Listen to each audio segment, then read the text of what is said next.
Hello students, हम लोग electric motor पढ़ रहे हैं और इलेक्ट्रिक मोटर के कंस्ट्रक्शन के बारे में हम सब कुछ जान चुके हैं, है ना। तो आज की क्लास में हमें पढ़ना है इलेक्ट्रिक मोटर का प्रिंसिपल और उसकी working, that how does it work. ये बात हम आज की क्लास में जानेंगे। तो मोटर का figure that is still there in front of you. तो चलिए थोड़ा और जानते हैं। देखिए, principle is already clear, principle हमें पता है। प्रिंसिपल का मतलब पता है ना, प्रिंसिपल का मतलब कि on which concept this electrical appliance that is electric motor is based on, है ना, किसके ऊपर बेस्ड है। तो that is based on our previous topic that when a current carrying conductor is placed in a magnetic field a force is applied on it. तो वो हम लिख देते हैं। क्या है प्रिंसिपल इसका?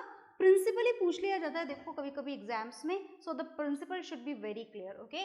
तो क्या है प्रिंसिपल? व्हेन अ करंट, बहुत ध्यान से सुनना, लास्ट टॉपिक लिख देना है बस आपको, और कुछ नहीं करना। तो when a current carrying wire, when a current carrying wire is placed in when a current carrying wire is placed in a magnetic field, when a current carrying wire is placed in a magnetic field, a force is applied on it, and this force changes electrical energy into mechanical energy. This force changes electrical energy into mechanical energy. So this is the principle of electric motor, and as I need more space to explain it to you better, so you please note it down principle as I have to rough it immediately, okay? हाँ जी, तो I hope आपने note down कर लिया होगा। Note down जरूर करना, okay. What ever you right with your own hand, in your own hand writing, that explains you everything in a better way. तो आप बिल्कुल अच्छे से नोट डाउन करा करें। मैं इसको इसलिए रफ कर रही हूँ so that less written material should be there on the board, so that we can learn it in a very proper way. This motor, electric motor, सब कुछ हटा दिया हमने यहाँ से, सिर्फ और सिर्फ मोटर बची है। तो चलिए इस मोटर को जानते हैं। अब हम इस मोटर की वर्किंग जानने जा रहे हैं। Construction is very simple, principle is also, we did it previously also, but the working method is quite conceptual, so you have to listen to me very carefully. बहुत ध्यान से सुनोगे तो बात ऐसी है कि आपको लर्न नहीं करना पड़ेगा, you will be able to write down its working in your own way, okay. तो शुरू करें हम इसकी वर्किंग। देखिएगा, ये है आपके पास में आपके मोटर का construction. This north pole and south pole is for magnetic field.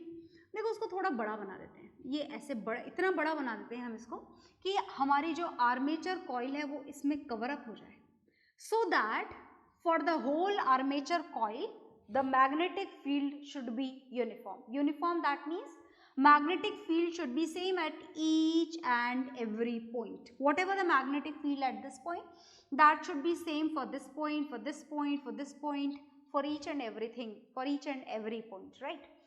And these are the split ring commutators R1 and R2. हम जान चुके हैं कि R1 और R2 कैसे बनाए जाते हैं। This is B1 and B2 carbon brushes use, हमें अभी इसका जानना है। And this is the connection between B1 and R1 is a sliding joint, okay. B2 and R2 is a sliding joint, and they all are connected with the battery and a switch. And we have mentioned the direction also, the direction of current. The direction of current is not important in this circuit. हमारे लिए फिलहाल इसमें direction of current important नहीं है। हमें move कौन सी coil को कराना है? इस आर्मेचर कॉइल को, ए बी सी डी, इस रेक्टेंगुलर कॉइल को मूव कराना है हमें। मतलब हमारे लिए करंट की डायरेक्शन सिर्फ कहां पर इंपॉर्टेंट है? In this rectangular coil A B C D. इस नीचे वाले सर्किट को बिल्कुल स्टेशनरी सर्किट आप बोल सकते हैं। इसको क्या बोल सकते हैं आप इसे? आप इसे स्टेशनरी सर्किट बोल सकते हैं, as it is not at all going to move, ये मूव करेगा ही नहीं, इसीलिए इसे स्टेशनरी सर्किट बोला जाता है। आगे देखिएगा, डायरेक्शन ऑफ करंट मेंशन्ड है, फोर्स कितना लगेगा वो जानना बहुत जरूरी है, बहुत ध्यान से देखिए। हमें अलग अलग आर्म्स पर फोर्स जानना है। पहले हम ए बी पर फोर्स जानेंगे कितना लगेगा, फिर हम बी सी पर फोर्स जानेंगे, फिर हम सी डी पर फोर्स जानेंगे, फिर हम डी ए पर फोर्स जानेंगे। ऐसे करके हमें इस रेक्टेंगुलर कॉइल की हर ब्रांच पर फोर्स की वैल्यू को जानना है। और अगर बात फोर्स की वैल्यू की जाए तो फोर्स का फॉर्मूला होता है BIL साइन थीटा, और हम ये जान चुके हैं बहुत अच्छी तरीके से, बहुत ध्यान से सुनना, ये जो दोबारा मैं लिखने जा रही हूँ बहुत ध्यान से सुनिएगा। यहाँ पर हमने देखा था कि this force will B maximum, the maximum value of force is BIL and this maximum force on the wire is applied when theta is 90 degree because sin 90 is 1, and this is the condition when the wire is perpendicular to the applied magnetic field. applied magnetic field के अगर wire perpendicular हो तो उस पर force की value क्या होती है, मैक्सिमम।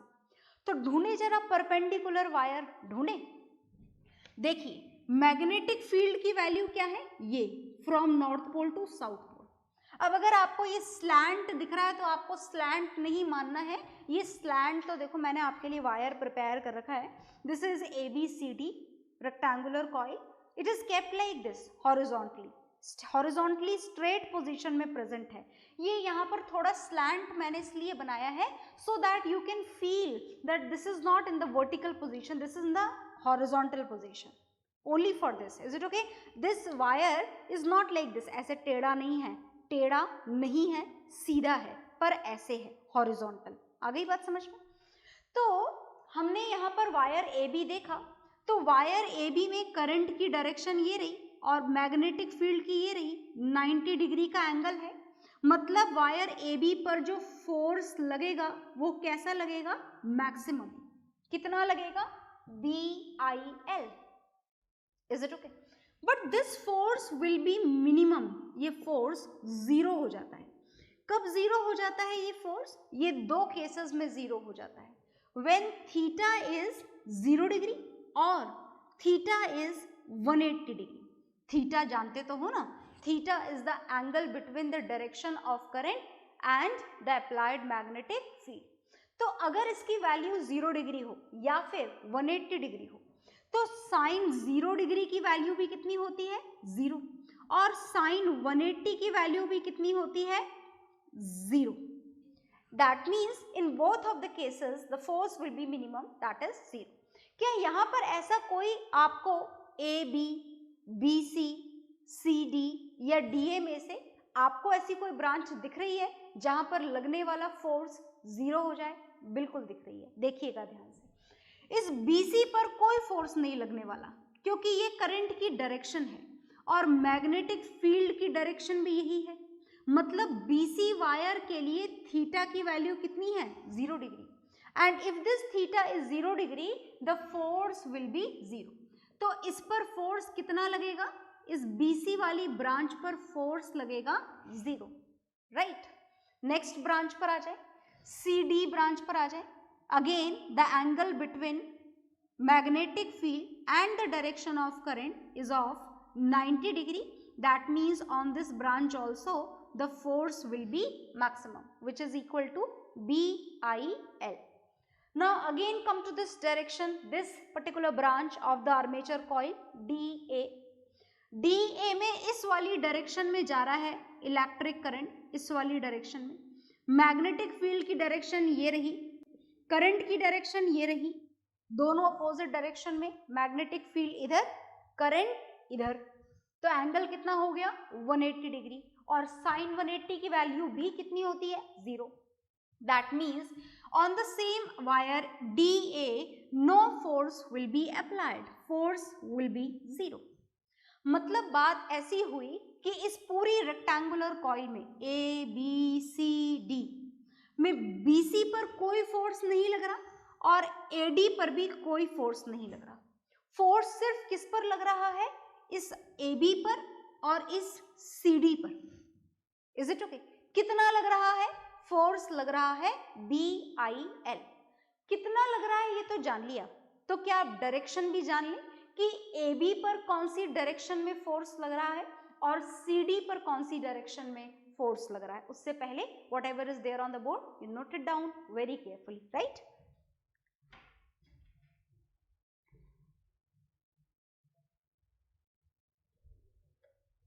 हाँ जी, तो आपने नोट डाउन कर लिया होगा और नोट डाउन करने के बाद में हम आगे जानते हैं। अब हमको डायरेक्शन जाननी है। ये तो हमें पता लग गया कि दो वायर पर कोई फोर्स नहीं लग रहा है। मैं इसको यहाँ से थोड़ा रफ करके दोबारा बनाऊंगी ताकि आपके काम की बातें ही आपको बोर्ड पर दिखें और आप इस मोटर को अच्छी तरीके से समझ पाएं, क्योंकि इसे समझना बहुत ज़रूरी है। अगर आपने सोचा कि आप इसे बिना समझे लर्न कर लेंगे तो that is a great mistake. बिल्कुल भी आप इसे लर्न नहीं कर सकते हैं, आप लर्न कर सकते ही नहीं हैं इसको। Is it okay? आप सिर्फ एक ही काम कर सकते हैं, वो है इसे समझने का काम कर सकते हैं। तो चलिए हम एक बार और बना रहे हैं हमारी आर्मेचर कॉइल। कंफ्यूज मत होइएगा, ये टेढ़ी नहीं है, ये हॉरिजॉन्टल है और इसकी हॉरिजॉन्टल पोजीशन को इंडिकेट करने के लिए आपने इसे स्लैंट बनाया है। अगर आप इसे स्ट्रेट भी बना दें देन ऑल्सो इट्स फाइन। ये वायर ABCD है, इसमें अपवर्ड डायरेक्शन में करंट जा रहा है। Is it okay? तो this is the direction of current. इस BC पर फोर्स नहीं लग रहा है, हम काट देते हैं। DA पर फोर्स नहीं लग रहा है, हम काट देते हैं। अच्छा, एक काम और करते हैं। लो भाई, AB वायर स्लैंट देखकर मुझे ऐसा लग रहा है कि आप कंफ्यूज हो ही रहे हैं, तो मैं इसको स्ट्रेट ही बना देती हूँ। चलो स्ट्रेट बनाते हैं। ये हमने बनाया इसे स्ट्रेट, पर भूलिएगा मत जो बात बताई गई है। कौन सी बात बताई गई है? कि this is not in the vertical position, this is in the horizontal position. No force on BC, no force on DA। The force on AB and CD is equal to BIL। दो बार D लिखा हुआ है, एक हटा देते हैं। Now what has to be done? We have to find out the direction of force applied on wire AB and CD. And the direction of force can be find out by the Fleming's left hand rule. हम Fleming's left hand rule apply करने जा रहे हैं। 3 fingers काम मिलेंगे। तीनों fingers का angle बिल्कुल सेट होना चाहिए, आप टेढ़ा मेढ़ा नहीं कर सकते, otherwise rule will be different, rule will be wrong, the direction will be wrong, right? तो हमें AB वायर पर फोर्स की डायरेक्शन जाननी है। ध्यान से देखेंगे, भूलिएगा मत। F for 4 finger, F for field, field is from north pole to south pole. हम AB वायर के लिए काम कर रहे हैं। वायर AB, मैं लिख देती हूँ यहाँ बड़ा बड़ा। वायर AB के लिए बात हो रही है। कौन से वायर के लिए बात हो रही है? AB के लिए। तो AB वायर के लिए हम बात करने जा रहे हैं। Direction of magnetic field is from north pole to south pole. F for 4 finger, F for field, C for central finger, C for current. The direction of current is in the upward direction. So this wire AB should move in the inward direction. कौन सी direction में जाना चाहिए? ये inward direction में जाना चाहिए। देखो, जो वायर मैंने आपके लिए प्रिपेयर करा है आर्मेचर कॉइल, लुक हियर, ये ऐसी कॉइल है। बात समझ में आ रही है? मैं बोल रही हूँ कि वायर इनवर्ड जाना चाहिए। किधर जाना चाहिए? Wire inward. समझ में आ रहा है ना आपको? वायर किधर जाना चाहिए? इनवर्ड। तो इनवर्ड का मतलब यूं ऐसे, है ना, ऐसे जाना चाहिए वायर AB के बारे में बात करें सिर्फ, AB किधर जाना चाहिए? Inward. Is it okay? Inward. अगर आप इसको ऐसे रखेंगे तो AB इनवर्ड कैसे जाएगा? ऐसे जाएगा। Is it okay? इनवर्ड ऐसे ही जाएगा ना, नीचे की तरफ। तो inward word will be change into the downward. किस में चेंज हो जाएगा? डाउनवर्ड में चेंज हो जाएगा। तो हमने यहाँ पर इस वर्टिकल पोजीशन के हिसाब से लिख दिया कि that should move in the inward direction. चलिए, तो CD पर भी डायरेक्शन जान लेते हैं। वैसे तो मुझे पता है कि रिवर्स करेंगे डायरेक्शन तो उल्टा हो जाएगा, मतलब it will move in the outward direction, but then also we will apply the Fleming's left hand rule to it also. तो we are talking about the CD wire. For wire AB, what the direction has been provided inward direction, जिसे आप inward भी बोल सकते हैं, and if you are imagining it as a horizontal armature coil, then the direction which has to be mentioned for the wire AB is downward direction. Now we have to talk about the wire CD. अब आपको कौन से wire के बारे में जानना है? CD wire के बारे में जानना है.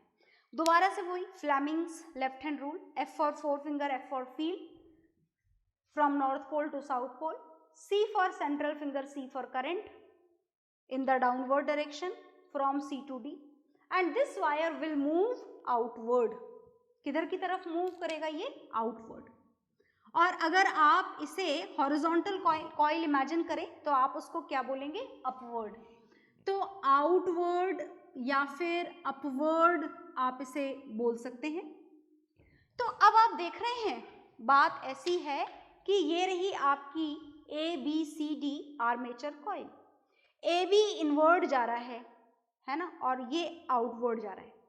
देखिए ध्यान से, AB इनवर्ड और CD आउटवर्ड, है ना. ध्यान से समझ में आ रहा है? ऐसे भी दिखा रही हूं मैं और ऐसे भी दिखा रही हूँ. AB इनवर्ड, CD आउटवर्ड, सही है ना बिल्कुल. Downward and upward. Look here, ये इनवर्ड और ये ऐसे घुमाते जाना है हमें, है ना. ऐसे ऐसे ऐसे घूमेगा ये, कैसे वो मैं आपको थोड़ा बाद में बताऊंगी. तो ये AB इनवर्ड और ये CD आउटवर्ड. तो ये ऐसे हो जाएगा like this. This will be the position. ऐसे हो जाएगा. AB घूमकर ऐसे पहुंच जाएगा इस पोजीशन, वर्टिकल पोजीशन में आ जाएगा. ऐसे रखा हुआ था ये और ऐसे आ जाएगा. आ गई बात समझ में? क्लियर हो गया? तो एक बात सुनिएगा कि ये वाला फोर्स इसको अंदर एंटर करवा रहा है और उधर वाला फोर्स आउटवर्ड मूवमेंट करवा रहा है. So this force is responsible for the rotation of this coil. Coil को क्या कर रहा है? ये रोटेट कर रहा है. तो दिस पेयर ऑफ फोर्स, ऐसा जो पेयर ऑफ फोर्स होता है which is responsible to rotate something, जो किसी चीज को रोटेट करवा दे, this type of pair of force in our physics is known as torque. इस पेयर ऑफ फोर्स को क्या बोला जाता है? टॉर्क बोला जाता है. अब देखो कंडीशन बड़ी डिफरेंट होने वाली है यहाँ पर. ये वायर मूव करने वाला है. ये आर्मेचर कॉइल जो है, ये आर्मेचर कॉइल ऐसे मूव कर रही है. Is it okay? AB inward और CD अपवर्ड ऐसे मूव कर रही है. तो the direction which you can see, कौन सी डायरेक्शन मूव कर रही है जरा देखना बहुत ध्यान से. ऐसे रखा हुआ था और ऐसे मूव कर रहा है, राइट? ऐसे रखा हुआ था और ऐसे मूव कर रहा है. तो is it clockwise direction? No, it is anti-clockwise direction. So the direction in which our armature coil is going to move is anti-clockwise direction. कौन सी डायरेक्शन में मूव कर रहा है ये? एंटी क्लॉकवाइज डायरेक्शन में मूव कर रहा है ना. अब देखो बात ऐसी है कि यहां से जैसे ही इधर पहुंचेगा सारे कनेक्शन ब्रेक हो जाएंगे, है ना. कनेक्शन कैसे ब्रेक हो जाएंगे देखिएगा. रिंग्स तो इससे बिल्कुल फिक्स्ड कनेक्टेड है, रिंग्स तो पूरी तरीके से कनेक्टेड है. तो जैसे ये यहाँ से, जैसे ये यूं था, इस तरीके से था, तो यहाँ से कम्यूटेटर से कनेक्टेड था, ब्रशेस से कनेक्टेड था, पूरे कॉइल से कनेक्टेड था. अब ये घूम करके ऐसे आ जाने वाला है, ऐसे आ जाने वाला है. तो इसके ऐसे आने की वजह से ये ऐसे वर्टिकल पोजीशन में आ जाएगा, और जैसे ही इस पोजीशन में ये आएगा उस कंडीशन में इसका कनेक्शन बैटरी के साथ में क्या हो जाएगा? डिस्कनेक्ट हो जाएगा. ये बैटरी से क्या हो जाएगा? डिस्कनेक्ट हो जाएगा बैटरी से. देखिएगा कैसे डिस्कनेक्ट होगा. मैं बनाने जा रही हूं यहाँ पर figure. Let me bring the duster first. बहुत ध्यान से सुनिएगा. डिस्कनेक्ट होने वाला है ये, तो कैसे डिस्कनेक्ट होगा सुनिएगा ध्यान से. तो हम इसका डिस्कनेक्शन देखने जा रहे हैं कि आखिर ये किस तरीके से डिस्कनेक्ट होने वाला है. ये जो AB वायर है, ये AB वायर ऐसे यहाँ पर आ चुका है वर्टिकल पोजीशन में, और इसके बिल्कुल पीछे ये दूसरा वायर आ चुका है. कौन सा वायर आ चुका है? ये ABCD. Is it okay? और AB के साथ में वो अटैच है अभी तक भी. कौन अटैच है AB के साथ? इसको थोड़ा नीचे ले आते हैं हम, वरना आपको लगेगा कि ये छोटा कैसे हो गया वायर.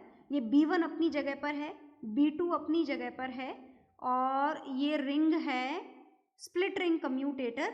दिस इज AB से R1 कनेक्टेड था, तो ये AB से R1 कनेक्टेड है। इससे कौन कनेक्टेड था? इससे R2 कनेक्टेड था, इससे R2 ही कनेक्टेड रहेगा। पर ये घूमकर ऐसे वर्टिकल पोजीशन में आ चुका है, इस कारण से इसका B1 और B2 से कनेक्शन क्या हो चुका है? टूट चुका है। और कनेक्शन टूटने की वजह से अब इस कॉइल में करंट सप्लाई नहीं हो रहा। कौन सी कॉइल में करंट सप्लाई नहीं हो रहा? आर्मेचर कॉइल में। तो अब सुनना ध्यान से, जैसे हमारे पास में ये था मोटर का स्ट्रक्चर, आर्मेचर कॉइल का, ये इस पोजीशन में आ चुका है, नो करंट इज फ्लोइंग, तो मतलब रुक जाएगा, मोटर रुक जाएगी? नहीं ना। जैसे आपने बॉल को लुढ़काया तो लगातार लुढ़काते रहना पड़ता है, या थोड़ी देर फोर्स लगाने के बाद वो थोड़ी देर अपने आप भी मूव कर लेता है? बिल्कुल अपने आप भी कर लेता है। तो अभी तक तो इसके ऊपर इलेक्ट्रिसिटी फोर्स लगा रही थी, और फोर्स लगा के इस कॉइल को इस पोजीशन से इस पोजीशन में पहुंचा दिया गया है ना। कनेक्शन ब्रेक हो चुका है, पर इसकी स्पीड अचानक से जीरो नहीं हो सकती, इसे धीरे धीरे रुकने में टाइम लगेगा, because it has some momentum. और ये धीरे धीरे ऐसे जाके थोड़ा इतना यहाँ तक पहुंच जाएगा, और जैसे ही ये यहाँ से पहले यहाँ आया, यहाँ पर कनेक्शन ब्रेक, और अब ये ऐसे आ चुका है, देखो उल्टी हो चुकी है पोजीशन। वायर ए बी यहाँ था, ये वायर ए बी अपना आधा रिवॉल्यूशन करके, आधा रिवॉल्यूशन हुआ है ना, आधा, ये आधा रिवॉल्यूशन करके यहाँ पहुंच गया है, और जहां वायर ए बी था वहां सी डी पहुंच गया है। Is it okay? तो अब देखना, इसका आधा रिवॉल्यूशन कंप्लीट होने के बाद में कंडीशन क्या हुई है? आधा रिवॉल्यूशन होने के बाद में वायर, मैं इसको स्ट्रेट बना रही हूं so that no confusion should be there, ये वायर ए बी है, और ये सी, और ये डी, और ए बी किसके साथ में कनेक्टेड था? ए बी कनेक्टेड था हमारी R1 स्प्लिट रिंग कम्यूटेटर के थ्रू। Is it okay? A B R1 से कनेक्टेड था, और R1 से ही कनेक्टेड रहेगा, क्योंकि फिक्स जॉइंट है, वो स्लाइडिंग जॉइंट नहीं है। ये जो CD वायर है, ये CD वायर R2 से कनेक्टेड था, और R2 से ही कनेक्टेड रहेगा। Is it okay? तो देख रहे हैं ना आप, पोजीशन बदल गई है वायर AB की। Is it okay? पर AB और R1 का कनेक्शन अभी भी प्रॉपरली मेंटेन्ड है। पहले R1 B1 से कनेक्टेड था, पर अब R2 B2 से कनेक्टेड है। अब यहाँ पर ये जो CD है, ये पहले भी R2 से कनेक्टेड था, अभी भी R2 से कनेक्टेड है, पर ये जो R2 है पहले B2 से कनेक्टेड था और अब B1 से कनेक्टेड हो गया है। तो करंट की डायरेक्शन में कुछ चेंजेस आ गए हैं, देखिएगा ध्यान से। ये करंट की डायरेक्शन यहाँ तो सेम ही रहेगी, ये तो स्टेशनरी सर्किट है, यहाँ से गई इधर, इधर, इधर, इधर, इधर और इधर। तो क्या आपने चेंजेस नोटिस किए? बिल्कुल किए होंगे। पहले वायर AB में जो करंट जा रहा था वो अपवर्ड था और अब डाउनवर्ड है। ये जो CD में पहले करंट था वो पहले डाउनवर्ड था और अब अपवर्ड है। मतलब AB और CD वायर में करंट की डायरेक्शन क्या हो चुकी है? चेंज। ये देखिएगा ध्यान से, पहले कंडीशन ये थी और अब ये रिवर्स हुआ, यहाँ पर कनेक्शन ब्रेक हुए, but because of momentum it's still moving and becomes in this position, and in this position the wire AB takes the position of wire CD and wire CD takes the position of wire AB. So the direction of current changes in both of the wire. और यही काम होता है split ring commutators का। क्या काम होता है? To change the direction in wire AB and CD। तो ये आपकी है कंडीशन। कौन सी कंडीशन है ये कंडीशन है after half revolution, after half revolution of coil ABCD। तो आप इस डायग्राम को बनाइए, फिर हम इसके बाद में क्या होगा वो जानेंगे। ओके,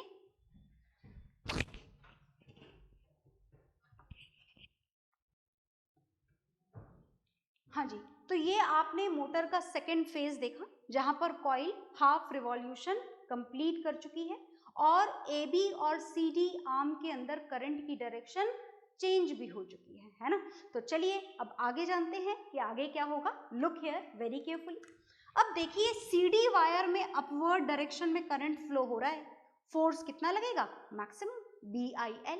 मैक्सिमम फोर्स लगने का कारण है angle theta which is 90 degree, is it okay. और फोर्स की डायरेक्शन हमें बताएगा फ्लेमिंग्स लेफ्ट हैंड रूल। तो ये लेफ्ट हैंड दोबारा से एक बार अप्लाई करते हैं। अब आपको लग रहा होगा बार बार क्यों अप्लाई कर रहे हैं, ताकि हमारी प्रैक्टिस बढ़े और हम इसे एग्जाम्स में फटाफट अप्लाई कर पाए, है ना। तो फ्लेमिंग्स लेफ्ट हैंड रूल हम दोबारा अप्लाई करने जा रहे हैं। कौन से वायर के लिए, देखो ये आफ्टर हाफ रिवॉल्यूशन की कंडीशन है, ये मैं नीचे लिखने जा रही हूँ। And now we are going to know the direction for wire CD। चलिए अप्लाई करते हैं। Left hand rule, F for forefinger, F for field, C for central finger, C for current. So this wire CD should move in the downward बोलें आप या फिर inward बोलें, हालांकि मतलब तो अलग अलग है, पर आप इसे हॉरिजॉन्टली इमेजिन कर रहे हैं तो downward word can be use. तो मैं यहाँ पर अब डाउनवर्ड लिख देती हूँ, आप वर्टिकल इमेजिनेशन करें तो उसके लिए मैंने वहाँ पर इनवर्ड भी लिखा हुआ है। Now we have to talk about for the wire AB। AB wire को जरा ध्यान से देखें, दोबारा से फ्लेमिंग्स लेफ्ट हैंड रूल लगाएं। Fleming's left hand rule, F for forefinger, F for field which is from now north pole to south pole, C for central finger, C for current, and the thumb is coming outward. So it will move in the outward direction.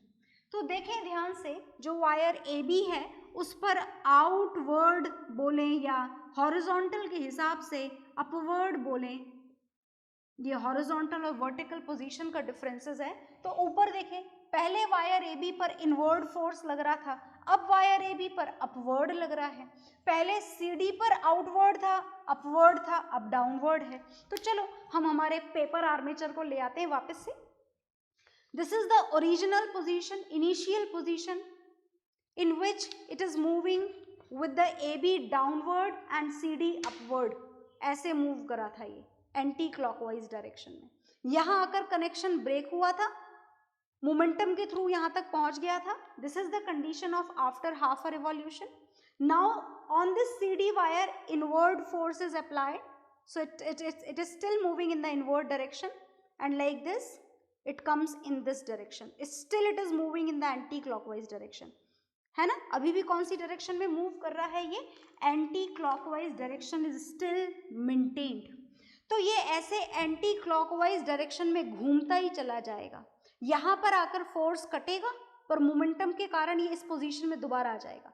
इस position में आते ही connection दोबारा connect हो जाएंगे, फिर से force लगेगा, यहाँ तक पहुँचेगा, फिर फोर्स कट हो जाएगा, और फिर फोर्स कट होने के बाद में मोमेंटम के कारण still it will come back in the horizontal position, and again the connection will be there with the battery and the switch.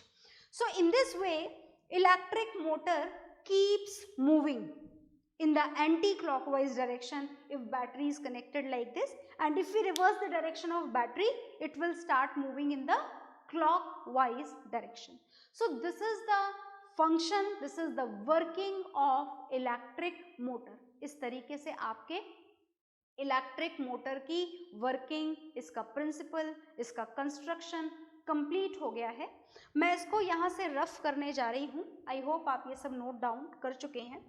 तो ये जो नोट डाउन करने के बाद में जो दो बातें मैं आपको और रिमाइंड कराना चाहती हूँ, क्योंकि एग्ज़ाम में क्वेश्चन बार बार पूछे जाते हैं, तो इसीलिए मैं आपको दोबारा याद दिलाने जा रही हूँ। बता तो मैं पहले भी चुकी हूँ, पर एक बार हम उस बात का डिस्कशन और कर लेते हैं। और ये जो दो बातें हैं जिनका डिस्कशन हमें करना है, उसमें से पहली बात है यूज़। यूजेस पूछे जाते हैं आपसे एग्जाम्स में, that what is the use of split ring commutators. Split ring commutators का क्या यूज है, तो आपको याद रखना है that it is used to change the direction of current. ये करंट की डायरेक्शन को चेंज करता है, करा ना चेंज। पहले AB में अपवर्ड था, बाद में AB में डाउनवर्ड हो गया। पहले CD में अपवर्ड, पहले CD में डाउनवर्ड था, फिर आफ्टर हाफ अ रिवॉल्यूशन इसमें अपवर्ड हो गया। तो what is the use of split ring commutator? It is use to change the direction of current. Second जो आपसे पूछा जाता है that is the uses of brushes. Brushes का क्या यूज है? ब्रशेस का काम है कनेक्ट करना। किसको किससे कनेक्ट करना? ये नीचे वाले सर्किट को ऊपर वाले सर्किट से कनेक्ट करना, ये कनेक्शन प्रोवाइड कर रहा है। देखो ये कनेक्शन, ये ऊपर वाला सर्किट है, यहाँ से मूवमेंट स्टार्ट हो जाता है और यहाँ तक स्टिल रहता है। Is it okay? तो स्प्लिट रिंग कम्यूटेटर का काम है to change the direction of current in moving armature coil, in moving coil. और ब्रशेस का क्या यूज है? It is used to connect the stationary circuit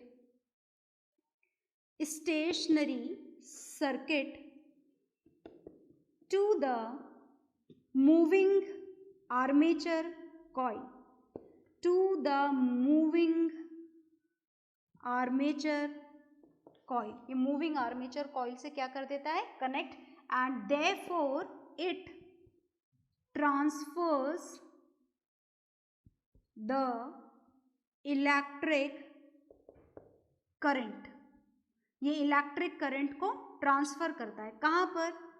in the armature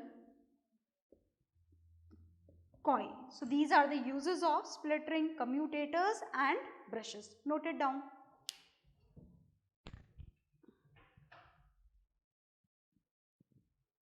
हाँ जी, तो आपने ये नोट डाउन कर लिया होगा और नोट डाउन करने के साथ में ही आपका जो टॉपिक है electric motor, it is done, completed. Very important topic, बहुत ज़्यादा कॉन्सेप्चुअल और बहुत ज़्यादा यूजफुल। Is it okay? और नेक्स्ट क्लास में अब हम स्टार्ट करेंगे next topic. Okay, bye everyone.